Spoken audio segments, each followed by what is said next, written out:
So this is the conversation part of the panel, and it's 8:35, and I have a few questions for our writers, our panelists, and then I also want to make sure that people in the audience are able to ask questions.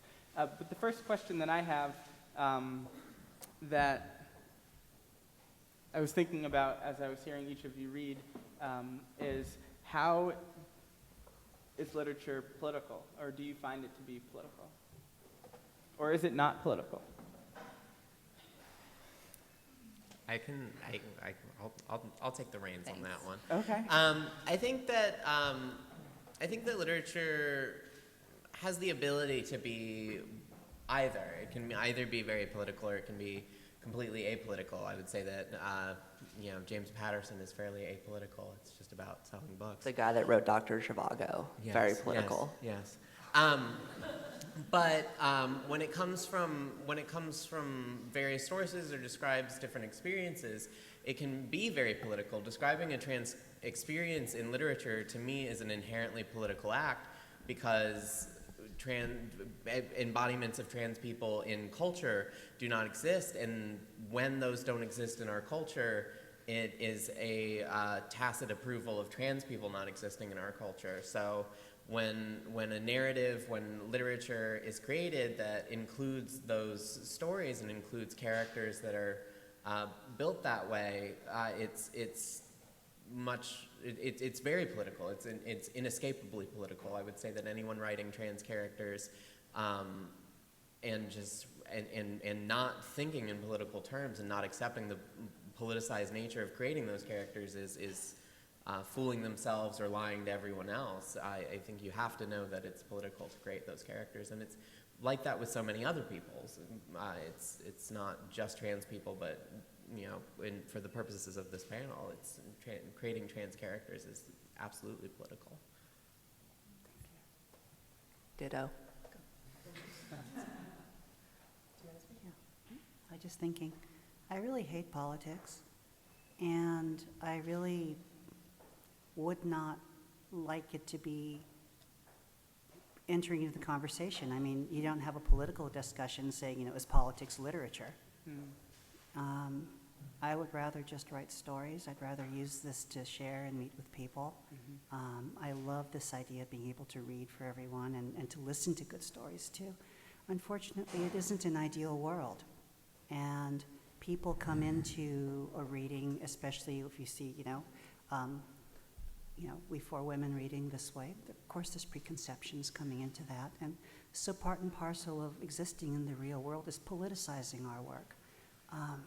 But for me personally, I mean,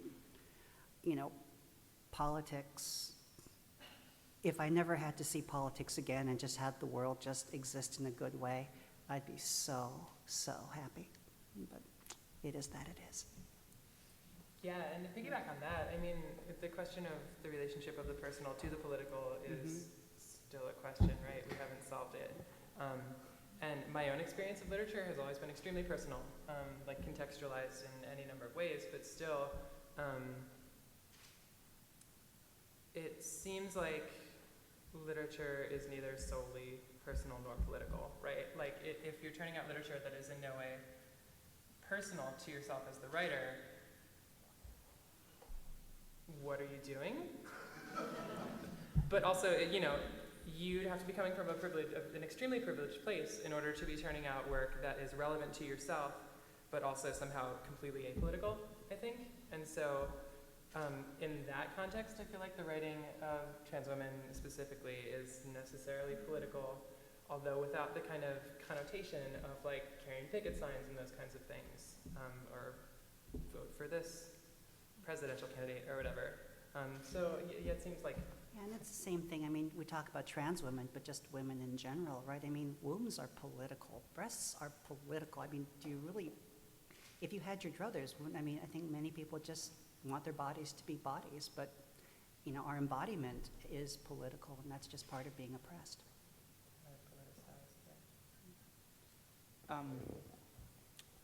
At the Sylvia Vera Law Project, where I work, we talk about how oppression, one form of oppression is inextricably linked to other forms of oppression. So I thought about that as you were speaking. And I'm wondering, because I'm sensing that we are in this moment of increased visibility, increased understanding, increased empathy, not necessarily in increased political action, because we've always been political actors. I'm speaking of like the legacy of trans women engaged in political work, but people who are not trans women understanding that and that being intelligible. So I'm thinking about this moment of where there's maybe smaller amounts of access that have increased, right? And smaller amounts of visibility that have increased. And so I'm wondering if, how do we use this moment, or if you have insights into how we use this moment in a way that we ensure that the form of oppression that we navigate, or one form of oppression that we navigate, which is transmisogyny or transphobia or anti-trans women hatred, still remains linked to other forms of oppression, right? So we don't become a group of folks that the only ones we see are the most respectable, right? So the neuronormative ones, or the wealthy ones, or only the white ones, or the non-disabled ones. So I'm thinking about that, and I wonder if you have any thoughts about how do we use this moment and use this fact that we are a group of writers up here to engage in this legacy of activism that has always been linked with other forms of activism.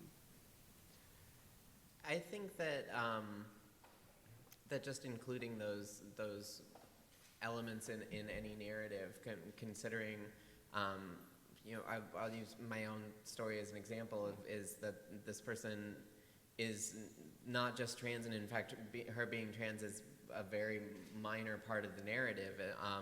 She has the conflict of being an intellectual, living in an anti-intellectual place. She has the context of being raised by people from the North in the South, being raised by people who you get a little bit of gleaning that they probably have more money than the surrounding community, and so being raised in all these kind of juxtaposed positions to her surroundings, both as a trans person, as a ostensibly wealthy person, and as a person coming from different cultural backgrounds, and that doesn't cover a whole range of intersectional oppressions that exist. She's still a white person. She's, it's never discussed. I see her as a white person, but that, it can work for anybody, how they choose. But it's it doesn't necessarily discuss anything, but I think that's the power of the writer, is that you can create these narratives.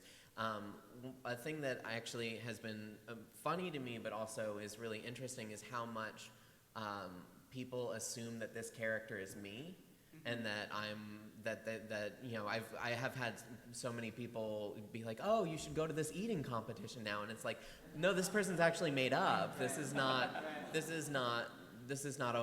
autobiographical at all. I actually have no interest in doing that. And it's almost jarring to people to read trans narratives that are entirely fictional. And I think having access to the power to create fiction, and actual true fiction that is not autobiographical or tongue-in-cheek, semi-autobiographical. I mean, we had Stone Butch Blues forever, and it was a wonderful read, but the idea that it was fiction was always kind of this like laughable thing, because it's basically Leslie Feinberg's life.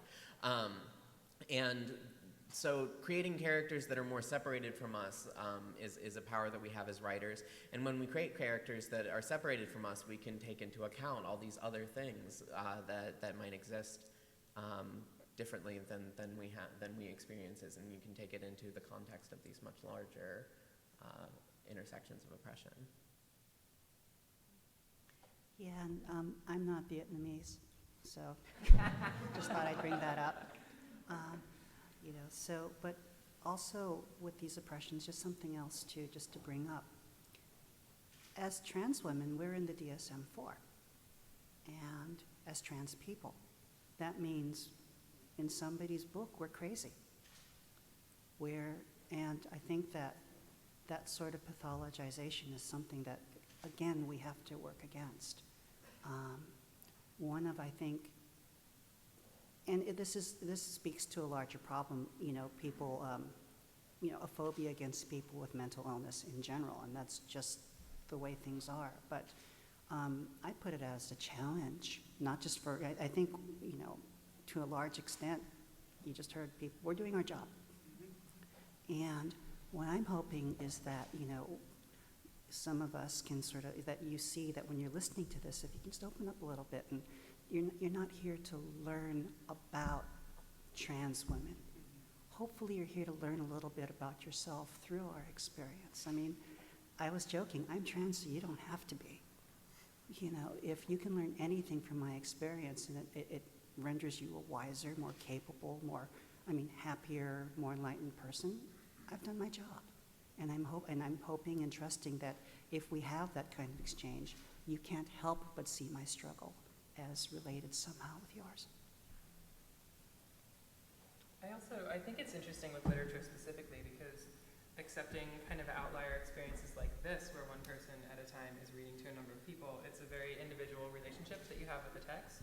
And so I think a reason that people, maybe this isn't everybody's experience, but most trans women that I know are kind of bored of stories that are like, here's what it's like to be trans. That's the story.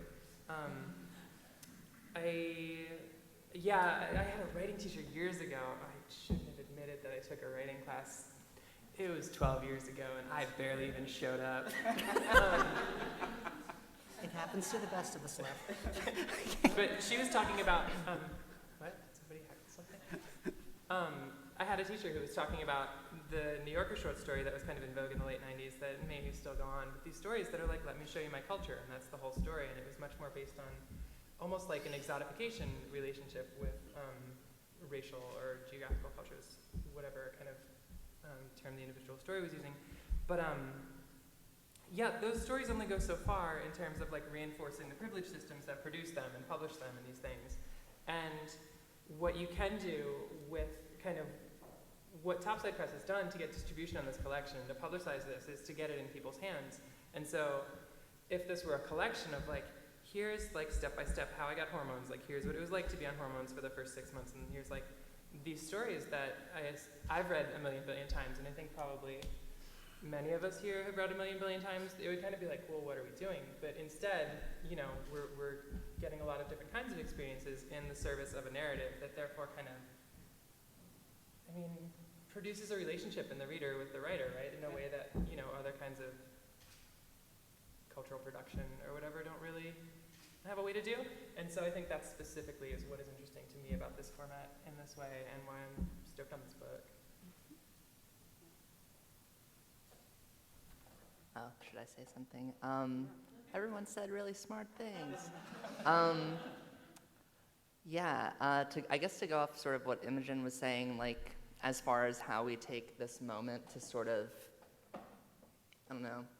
address these problems of other kinds of oppression that intersect and intermingle and carpool and such. I don't know, I think, there's definitely this, show and tell aspect to a lot of, trans stories or trans narratives, and it's almost like a kind of apology a lot of the time, or it just, we're trying to make ourselves likable. Not to speak for myself or everyone here. Well, I guess I should speak for myself, but not to speak for, other trans women, but, we're normal people, too. It's, the problem with that is when you say I'm a normal person, too, and if the normal is, white and wealthy and able-bodied and everything, then you've got to distance yourself from everything that's not that. And I think sort of the way we can take advantage of this moment is just to not apologize. And, obviously I'm well, not obviously, but guess what? I'm middle class, I went to NYU, and I'm white and I'm able-bodied. But what we can do, I guess, is just sort of not apologize. And I guess this doesn't really have anything to do with literature, but, when someone, I don't even know, I don't have anything smart to say. But I don't know, to sort of, to make this, or like Red was saying, to not apologize with these stories, and in fact, to provoke people. Just want to say one last thing, too. Look where we are. We're here at Barnard. One of the advantages of being at a women's college is that that women's stuff is taken care of. Now you can go find out all the other cool things that you do. And as trans writers, that's kind of where we would like to be too. Let's just take care of that shit and then go do all the other things that make us individuals. Just end of it. Thank you. I was just thinking about the fact that we're at Barnard and the fact that there's long legacies of women's only spaces being extremely hostile to trans women, and feminism in a particular form being very hostile to trans women. And so just this conversation happening here feels really powerful and profound, and it doesn't erase the systemic, histories and legacies of violence towards trans women coming from spaces like this, but I do think that it's a powerful statement that we're here unapologetically, like you were saying. I think that it's time to take questions from the audience because it's almost 9, so I'd love to open it up. So those were all really amazing. Thank you guys so much for doing the reading. They were all fictional, and I'm a huge fan of fiction and fantasy and sci-fi and all nerdy, awesome stuff. And I was wondering if there are trans identity representations and characters that you, as individuals, really like. Any one that stands out in your mind? No. No. Yeah, that's my answer. Is no. I have seen a lot, and I feel like the challenge with increasing trans visibility as we have it now in general popular culture is that now every show has a joke about trans women, and they have characters that are jokes. It happens on 30 Rock, it happens on Always Sunny in Philadelphia. It shows that I want to watch and enjoy otherwise, and I always have to turn off my feelings when I'm watching television, because if I come up, I am the butt of the joke, and I have never seen a representation of a trans character outside of specifically low-budget, queer-produced, like trans-produced stuff. In popular culture anywhere else, and in literature, I can't think of a single one. So the answer for me is no, none, nobody. There's nothing, and that's what makes me happy about this book, is that now I can actually look at characters that I appreciate, because I've never seen it elsewhere. Every time you see some shit like that, there's some girl somewhere thinking she's a monster. Just remember that.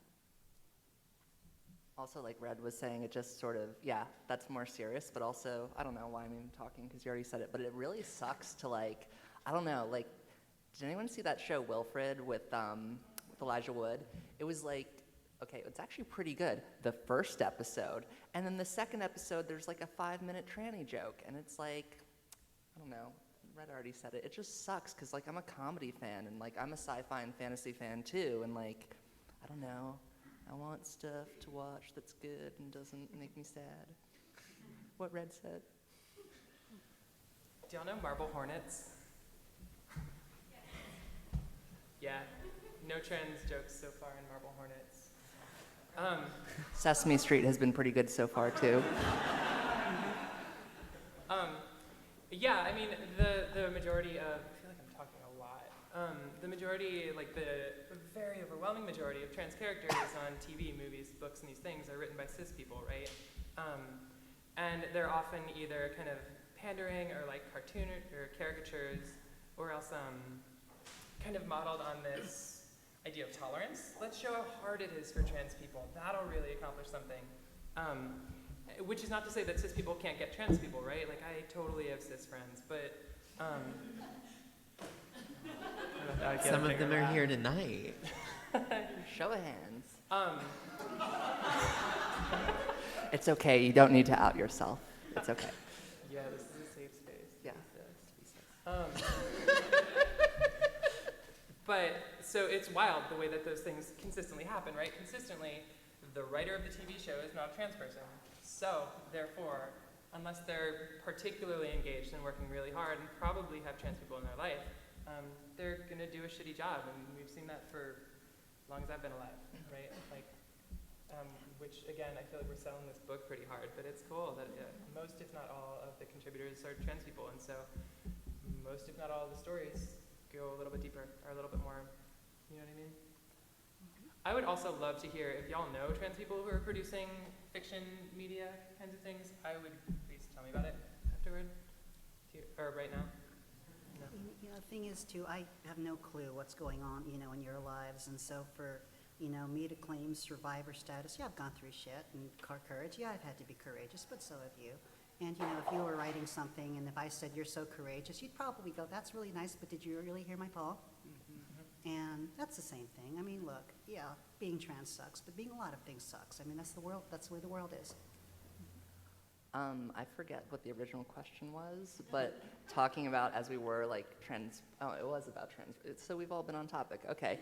But I think one of the things tying sort of like feminism and trans rights, specifically for trans women together, is that a lot of the problems is not even, it is with, you know, cis writers on every television show, but it's not specifically, but it's also a lot to do with the fact that there aren't many women writers in television that are sort of allowed to get to the top, because I was thinking about it, because the show Wilfred, it's like, and also Always Sunny, it's like so many of the jokes are like about straight guys being skeeved out by trans women, and like that's the sort of thing that only like a straight guy would write, because it's like funny, it's like, oh, I don't want to have sex with her, like, because she's, oh, it's a double date, but the other one's fat, or like, oh, she's got a penis. So I don't know. I think, yeah, it's part of a larger struggle, and it really, you know, it involves trans women, but it also involves women in a more broad sense. I guess I have a little bit of a. This will be tangential to the original question, but that just made me think of it.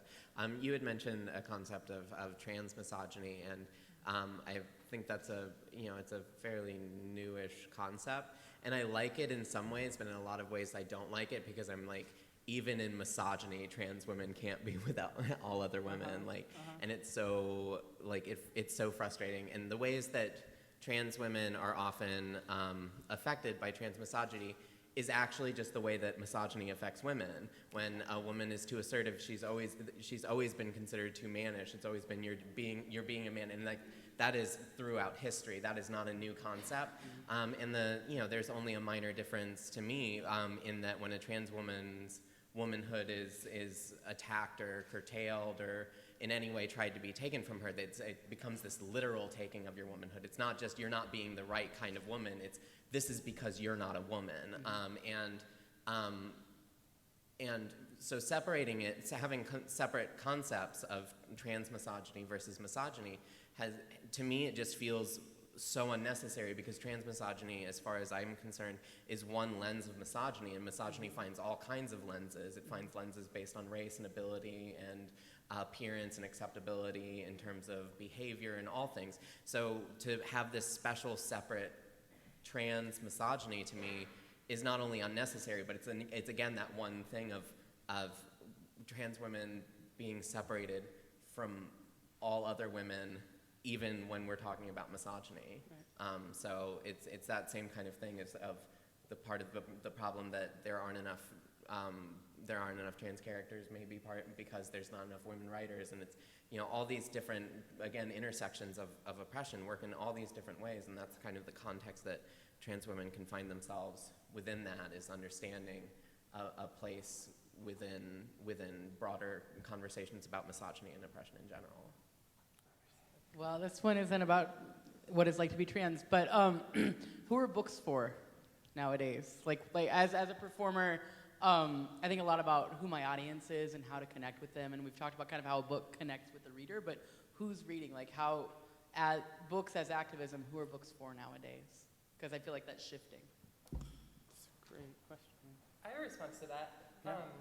I mean, my initial response is books are for me. Like, I am stoked on books. I do a lot of reading, and so, like, books are for people who, like me, enjoy books. But I think the question, like, kind of the underlying question to that is, like, oh, Annie, I wish your head wasn't behind somebody else's head. Your head is cool, though. It's just that.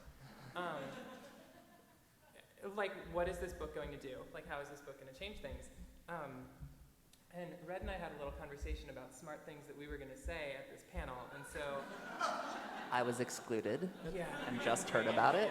I would like to qualify that everything I've said is completely off the cuff. Yeah, she hadn't said any of the cool stuff yet that she was going to say. We're all familiar with patriarchy. Yes? Okay, I'll tell you about it in a little bit after like 10.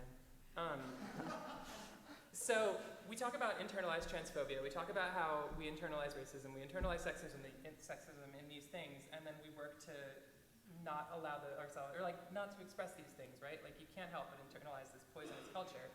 And I made up the word gaytriarchy to talk about the way that we as queer people internalize patriarchy in these ways and often don't check ourselves on it. And what I see happening a lot in queer communities is the way that trans men are privileged, masculinity is privileged, and trans women are kind of swept aside or treated as crazy or stupid or whatever, really mimics the way that this happens in broader culture at large. This is patriarchy just in a gay context. And so what I see this book doing, queer people read, is my experience. Not all queer people, but a large number of people who I'm friends with in queer communities do reading. And so taking the awareness of like, oh, right, like we've done a shitty job with trans people a lot of the time, it does not necessarily solve it. Whereas reading a book, talking about things that you may not have considered, engaging with this text for a week or for 28 stories or however long you're engaging with it, does feel like taking it to the next step of kind of learning to understand the ways that these things work in any number of ways. And so that, I think, is who and why reads. Who reads and why. Fuck, that was such a good quote. Yeah. That's great. Thank you. Do y'all want to respond, or should we go to the next? I have a response to Yeah. that. I think that who books are for depends on the book. And if we talk about it in the context of books that in any way deal with trans people, it's a big question. Who is this book for? And when we talk about trans literature and what has come in the past, those books are for cis people and oftentimes are acting as an allegory to explain an experience to people who are not initiated into that experience. And books for trans people books have not been for trans people, is essentially what I'm trying to say, and I keep weirdly dancing around it.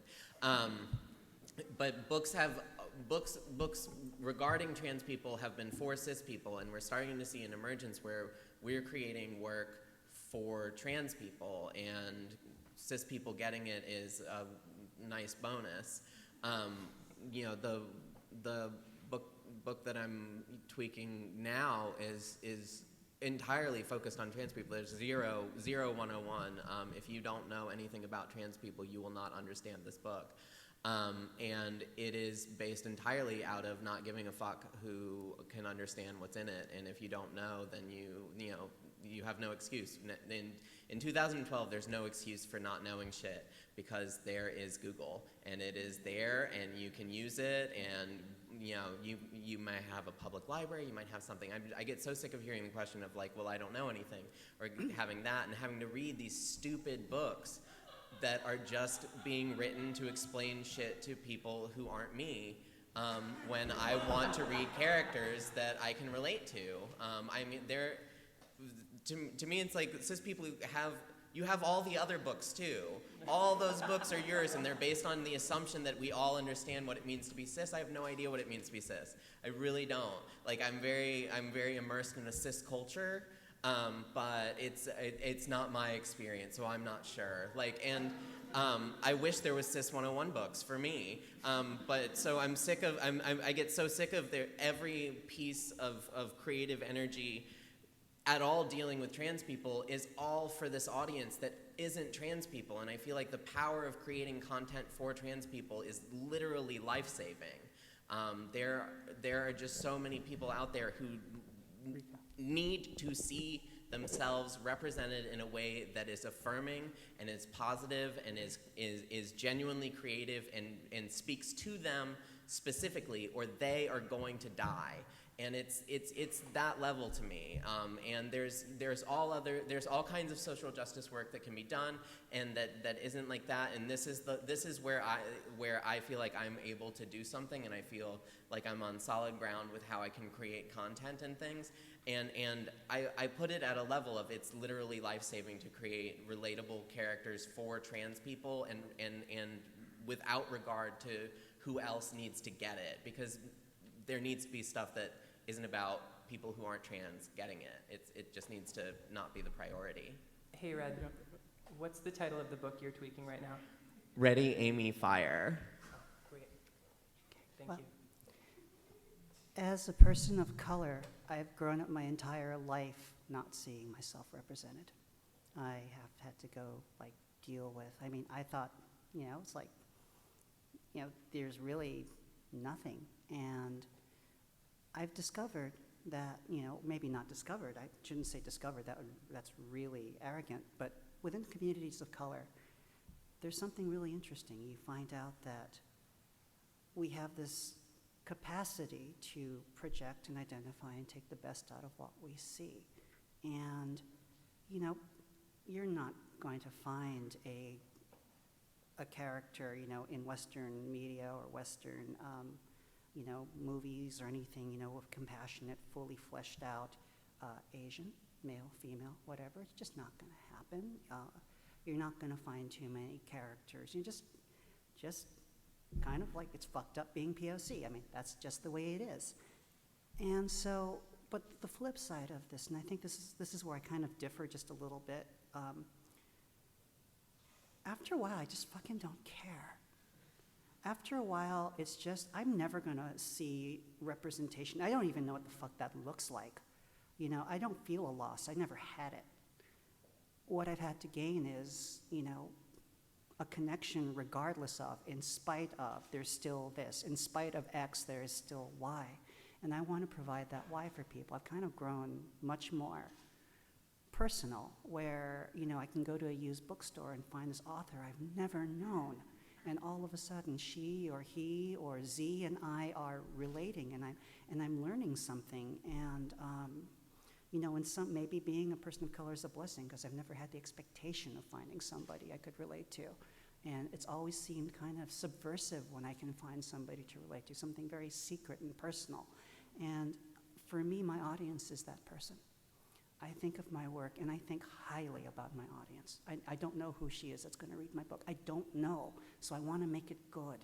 Mm-hmm. And I'm hoping that, that my book can be somebody else's message in a bottle, and that, somewhere we might meet each other in a subway and wink or something. And it's that kind of feeling, because I have never expected society to reflect me. I have never asked anything of society, and I think it's sometimes dangerous to do so. But in that surrounding, there's still this. I think that's a really incredible point. All of you raised such necessary points. And one of the things that makes me think about is how, as a trans woman of color, as a black trans woman, even myself, I sometimes question, I'm like, who am I directing this to? And finding value that it's necessary and important, that trans women of color are a valuable audience. Like, it is important that we create stuff for other trans women of color. And I think that's not always the default. In fact, I think that's very rarely the default, and white supremacy works really intensely to make that not the default, and make me, and I agree, lose any expectation that that would ever be the case. So I think it's really valuable that we're writing for trans people of color, for trans people who are disabled, for trans people who are navigating migration, for a long and wide community of trans people. I think that y'all raised some really good points around that. So some of you have mentioned before the fact that a lot of trans literature is memoir. Like, if you just go looking for a book about trans folks, you're going to find a lot of people just writing memoirs about their transition. And I think, Red, you mentioned like people assuming that like the character in a Roman incident is you, because I think that there is this assumption that trans people can only really talk about themselves. And I'm just sort of wondering, as fiction writers, like, have you sort of encountered that pushback, that like, obviously, you know, you have in that specific context, but I'm just wondering how sort of you as writers interact with this legacy of a literature of memoir that is in some ways really like problematic. Yeah, I love being the first person to answer every question. Yeah, I think that that's been what's available to trans people is memoirs, and that's what there are various reasons for that. That is what publishers will publish. Publishers don't care about trans characters in literature. Particularly, they don't care about trans protagonists. They just need this sensational thing, and it's the easiest thing to do. And I think that a lot of times, you know, when people get bitter about memoir being the only thing, it can seem like memoir is created solely out of arrogance. I think there's a flip side of the coin where memoir is created because there aren't those relatable experiences in other fiction. The idea of creating fictitious characters is almost foreign to trans authors when they sit down to write, and it becomes the only story I know how to tell that tells a trans story is my own.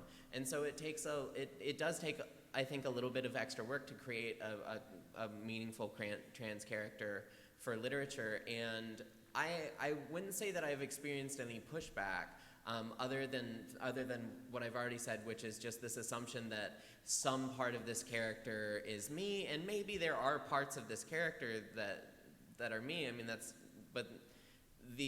but it's not who I am, and it's not autobiographical. It's not my story. I didn't get here by competing in the Hooters World Wing Eating Championship. I just want everyone to be aware of that. I got here by being very funny.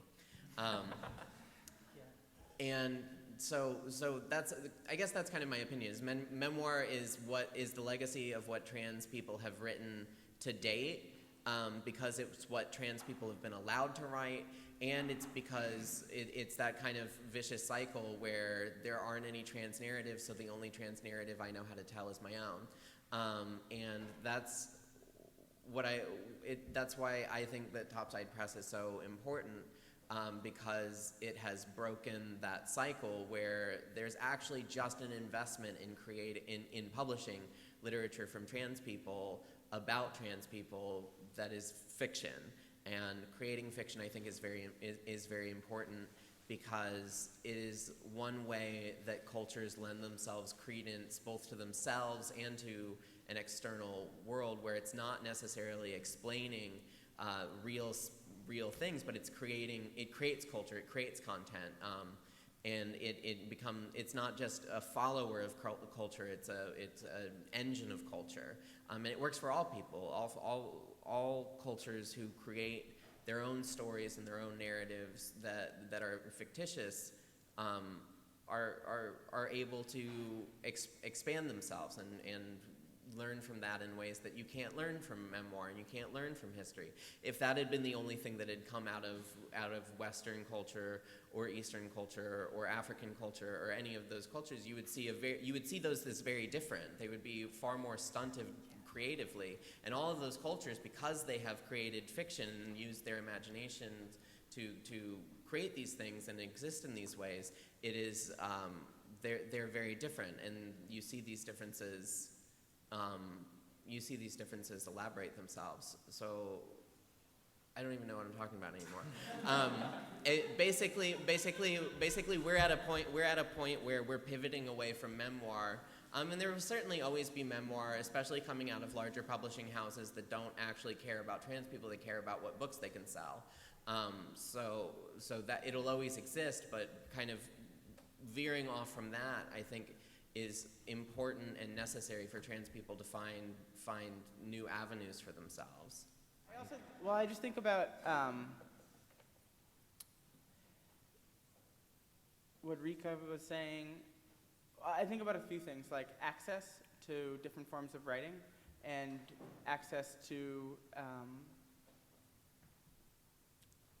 being able to tell your story. So I think it's just like, for me, it's a complicated question.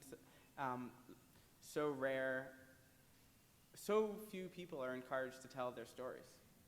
And so, and storytelling and telling your own story, which I find memoirs sometimes do, the best memoirs do,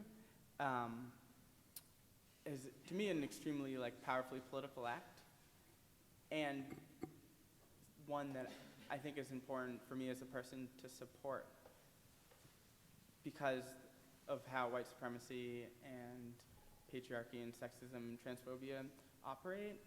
We're just really, for me, I would say, I'm strongly encouraged to never tell my story. And I think one of the things that is so valuable about Topside is that there's a way to tell a story, but it's a fictitious story, right? So you can still, it's not necessarily your own story, but it's the character's story. And I think there's something about both both really strong memoirs and to continuing to tell your story, but something that has never existed before is Topside Press. And something that has never existed before is, literature that's written by trans people, that's fiction for other trans people. And I think that's just such a powerful intervention.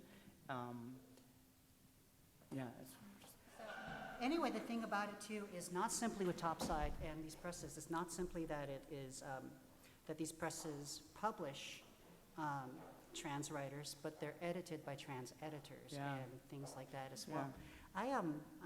I remember this one thing, I was asked to write a piece on, trans erotica, blah, blah, blah. And, I don't think of myself as a fetish. I get up, I have sex with my partner, occasionally masturbate. I mean, it's not that big a deal. It's my body. It's that it is. But I'm not going to write that. I'm sorry. I'm not my own beat-off material, okay? It's just that's what it is. It's just something. I'm totally autogynephiliac, by the way, textbook. I'm just kidding, because that's not a thing. Go on. So, what I find erotic is, and things like that, it's things about transformation. I've always felt that way. I've always had that. So, what it's like, so I wrote about, someone having sex with a dog. And, they didn't like it.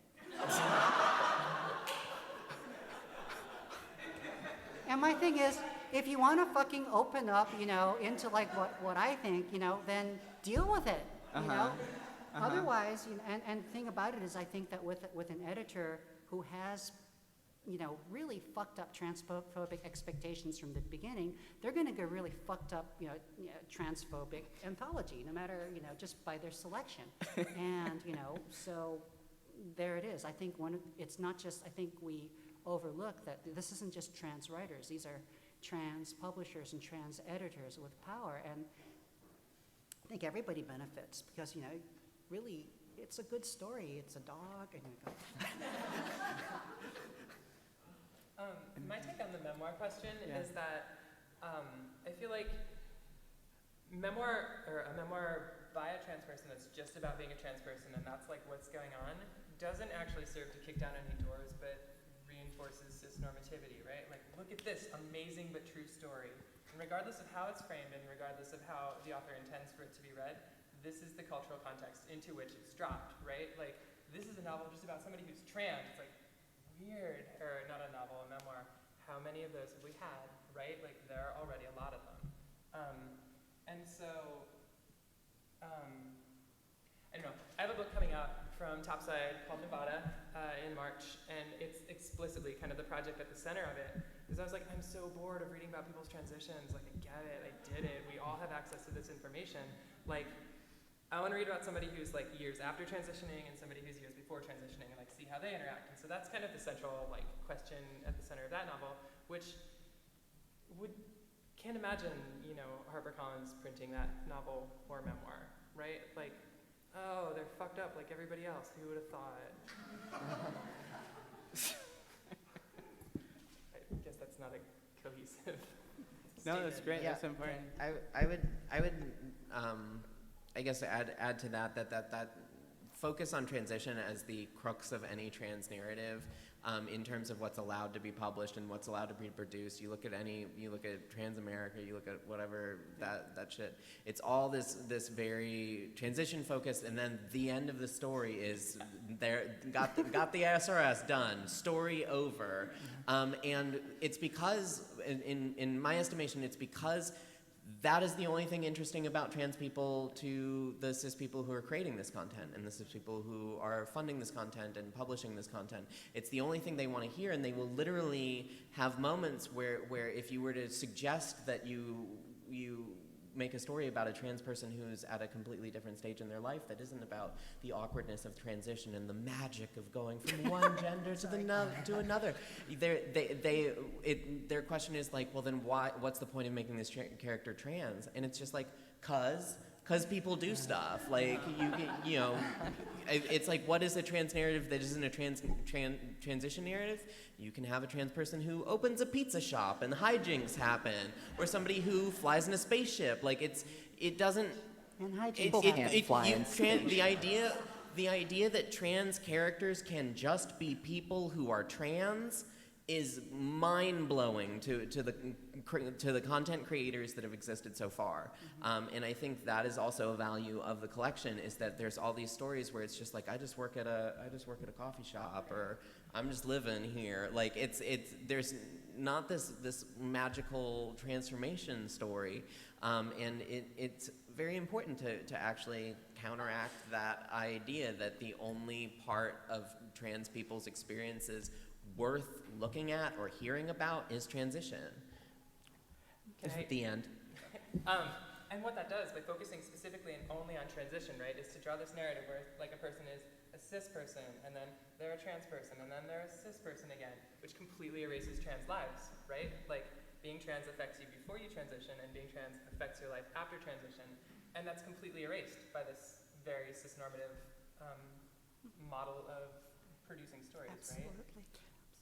Yeah, and you have even with that, there's this expectation that if you can't do that, if you can't go from cis to trans to cis again and work in that life, then you're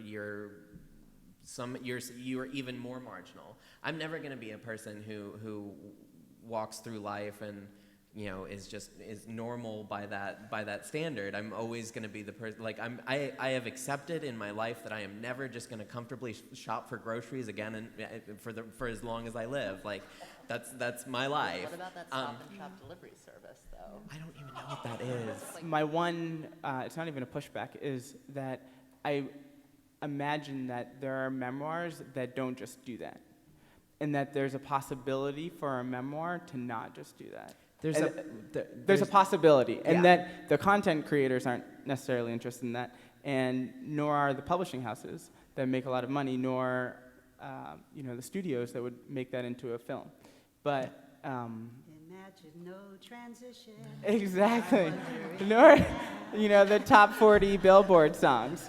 I imagine that there's room for that as well. Yeah, when I talk about memoir, I talk about how it has existed, not its potential. I think there's definitely potential in memoirs that are not what they've always been, but I have never seen one from somebody who wasn't white, wasn't surgery oriented, and wasn't specifically about their transition.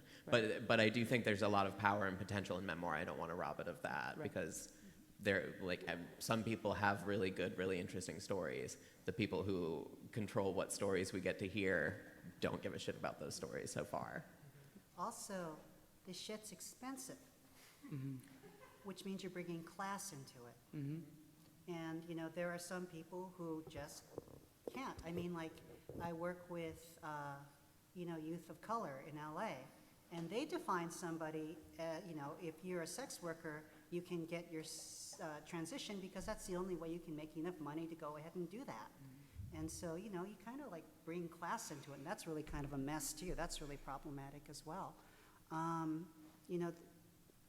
Personally, I hear some people just kind of like thinking, I'm trans, I'm going to do this, I'm going to get this doctor, this identity, this, I'm going to get the surgery, and I'm going to be a woman.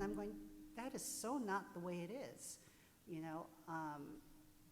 It's like that episode in Pokemon where they evolved the Pokemon too quickly, and Oh, yeah, yeah. that one. And it taught you how the to dude use the didn't- B yeah, button That when you poor played thing the didn't even game. learn all the Pikachu moves. It just turned into Raichu right away, and all of a sudden it's like, and Pikachu refuses to evolve, and I just think sometimes it's kind of good being Pikachu. Use agility, it's all good.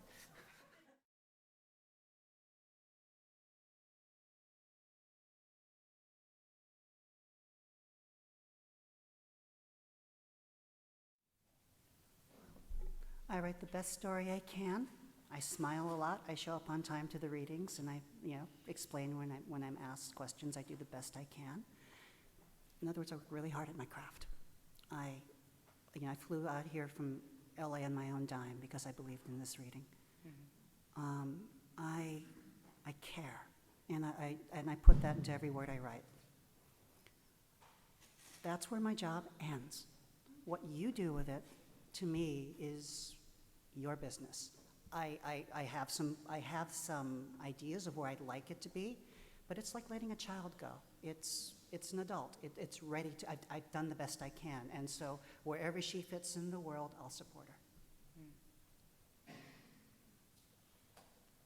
I think that I think that there's for me personally as a writer, and where my work and where